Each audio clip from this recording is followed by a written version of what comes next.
मुख्यमंत्री महोदया उपस्थित आहेत. त्यांना आपणासमोर शपथ घेण्याची परवानगी असावी. श्रीमती सुनेत्रा अजित पवार.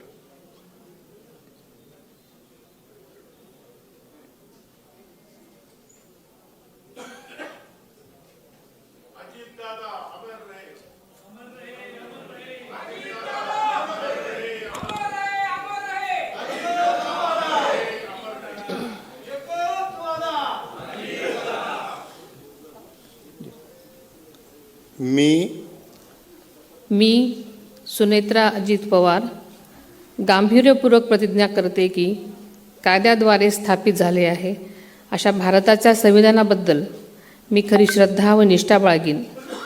मी भारताची सार्वभौमता व एकात्मता उन्नत राखीन.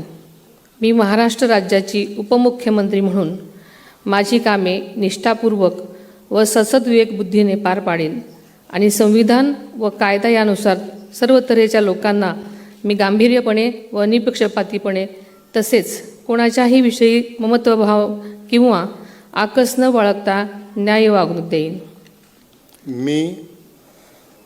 मी सुनेत्रा अजित पवार गांभीर्यपूर्वक प्रतिज्ञा करते की महाराष्ट्र राज्याची उपमुख्यमंत्री म्हणून माझ्या विचारार्थ आणली जाईल किंवा मला ज्ञात होईल अशी कोणतीही बाब अशी उपमुख्यमंत्री म्हणून माझी कामे यथायोग्य पार पाडण्यासाठी आवश्यक असेल ते खेरीज करून एरवी मी कोणत्याही व्यक्तीला किंवा व्यक्तींना प्रत्यक्षपणे वा अप्रत्यक्षपणे कळवणार नाही किंवा त्यांच्याकडे उघड करणार नाही.